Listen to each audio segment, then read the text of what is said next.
Salut à tous, c'est BizBiz. Alors aujourd'hui l'épisode 464 du Zappy Match. Comme d'habitude je vous mets des images de foot d'actualité ou des images anciennes, on en parle un peu et c'est parti. On va commencer et souhaiter aujourd'hui l'anniversaire de Marcelo, le défenseur brésilien du Real Madrid, défenseur gauche, qui est pour moi le meilleur à son poste actuellement. Il n'y a pas meilleur que Marcelo. Donc on peut voir qu'il fête aujourd'hui ses 30 ans. Et voilà, il est toujours autant impressionnant tous les matchs qu'il fait. Chaque fois je le trouve très bon, voilà, Marcelo. Donc bon anniversaire à lui. Ensuite, direction la France, on va parler du match avancé de la 37e journée de Ligue 1. Donc c'était l'Olympique de Marseille qui se déplaçait à l'en avant de Guingamp. On sait que Guingamp, c'est les derniers résultats qu'ils ont fait contre les groupes. À chaque fois, ils ont posé des problèmes de partout. Contre le PSG, ils avaient gagné, je crois, il y a 2 semaines contre Monaco chez eux 3-1. Et hier, voilà, ils ont encore posé des problèmes à l'Olympique de Marseille à 3 partout. Donc contre-performance quand même pour Marseille, parce qu'ils menaient le match, ils menaient dans le match un coup 2-0. Donc score final à 3-3. Et surtout, l'Olympique de Marseille a fini le match quand même.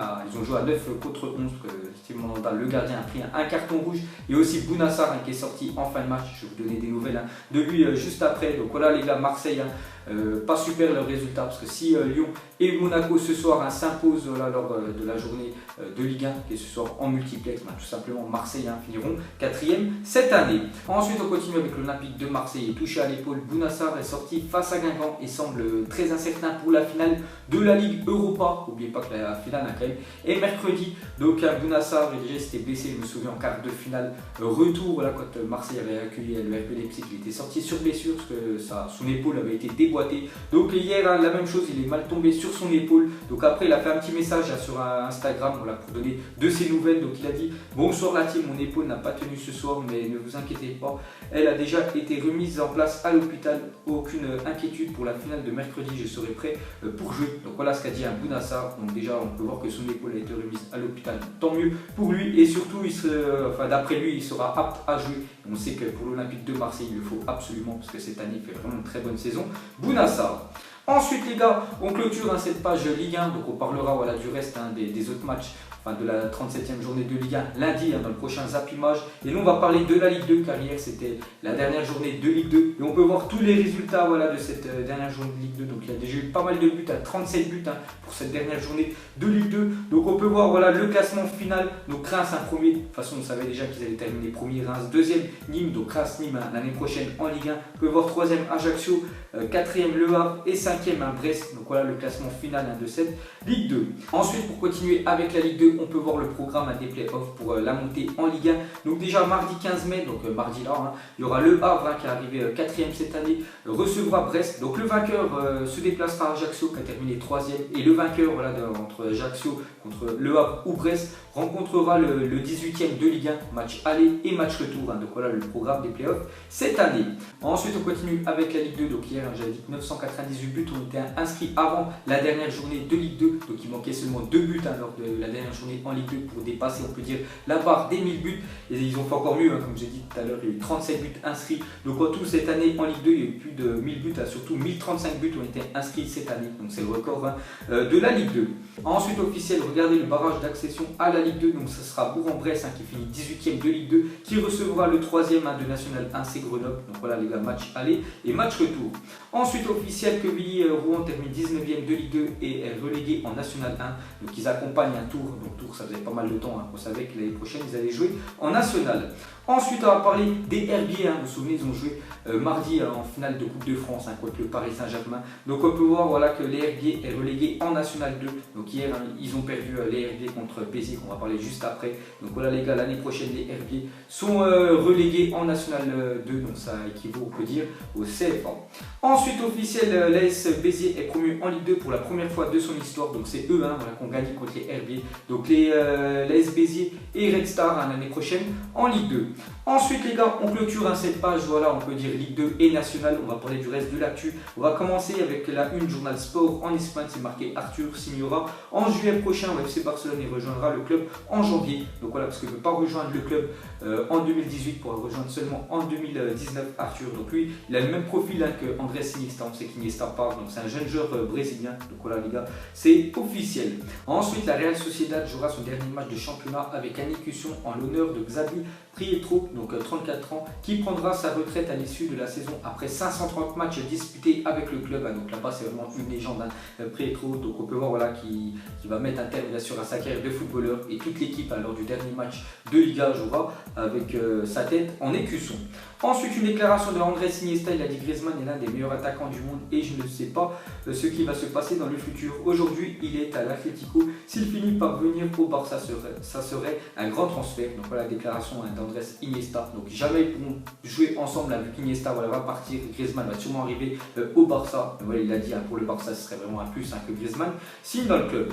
Ensuite, officiel, l'UEFA annonce l'ouverture d'une procédure disciplinaire à l'encontre de Buffon suite à ses propos tenus après son expulsion face au Real Madrid. Donc ça date un petit peu, ça fait quasiment un mois. Donc voilà, il avait insulté l'arbitre, je sais pas c'est quelle insulte qu'il a dit. Donc l'arbitre a fait un rapport et on voit que l'UEFA va sanctionner un Buffon. Donc normalement il va prendre des matchs de suspension pour la prochaine Ligue des Champions. Ensuite, une déclaration de Unai Emery. Il a dit: ce serait bien pour le football français que Marseille gagne l'Europa League. C'est un match de haut niveau, j'espère une belle finale. L'OM a mérité cette finale. Donc voilà, belle déclaration de l'entraîneur du Paris Saint-Germain. Ce soir, on entraînera le PSG pour l'avant-dernière fois, parce que voilà, il reste plus que 2 matchs pour le PSG. Après, il partira Unai Emery, donc il soutient quand même l'OM pour la finale. Ensuite, on va parler de Neymar, donc blessé depuis le mois de février. Neymar devrait pouvoir rejouer lors de la dernière journée de championnat. Donc je ne sais pas, c'est quand même une bonne nouvelle pour lui de jouer voilà, avec le Paris Saint-Germain, surtout qu'il y a la Coupe du Monde dans, on peut dire, quasiment un mois. Donc pour moi, il ne devrait pas jouer et surtout se concentrer vraiment à fond voilà, pour la Coupe du Monde, parce que maintenant, il n'y a plus aucun enjeu pour le PSG en Liga. On continue avec Neymar. Il a fait une déclaration voilà, sur son avenir, bien sûr. Il a dit: les attentes pour la Coupe du Monde sont grandes, la reprise se passe bien, mais j'ai peur d'y retourner. Ce que je dois faire, c'est essayer de faire disparaître cette peur afin de me mettre en forme pour la Coupe du Monde. Donc voilà ce que pense Neymar. Donc il pense à fond à la Coupe du Monde et il a bien raison.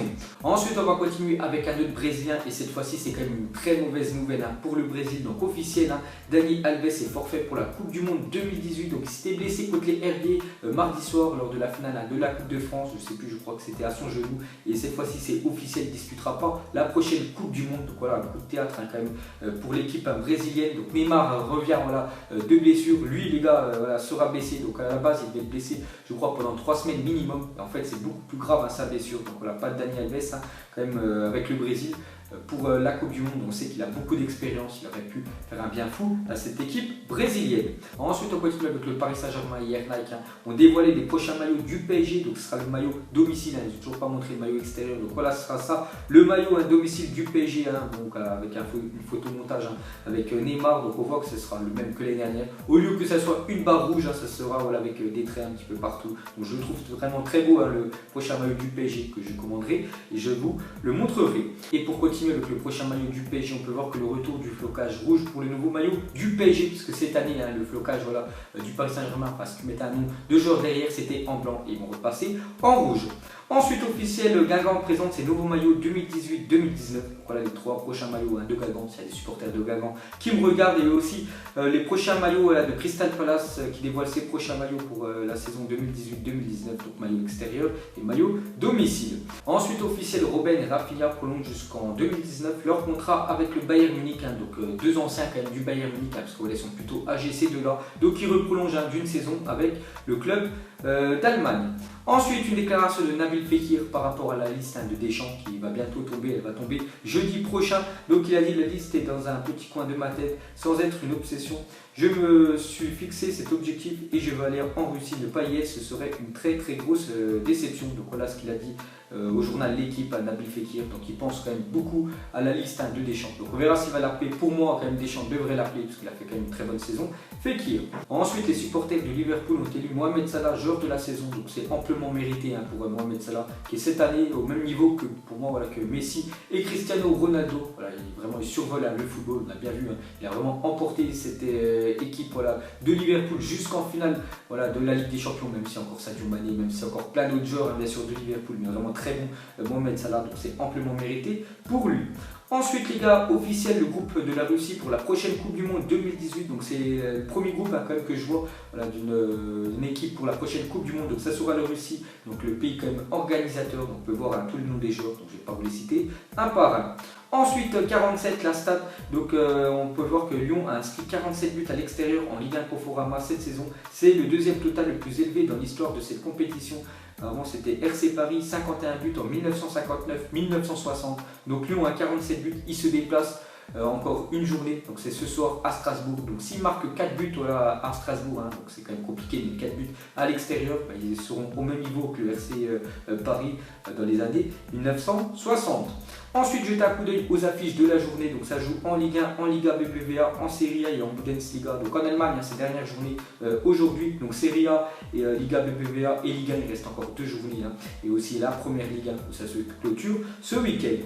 Ensuite, jetez un coup d'œil au compte à rebours de la Coupe du Monde. Donc J-34 et Sergio Goycoechea. Donc Argentine a arrêté 5 tirs au but en Coupe du Monde. Personne n'a fait mieux. Donc voilà la stat aujourd'hui.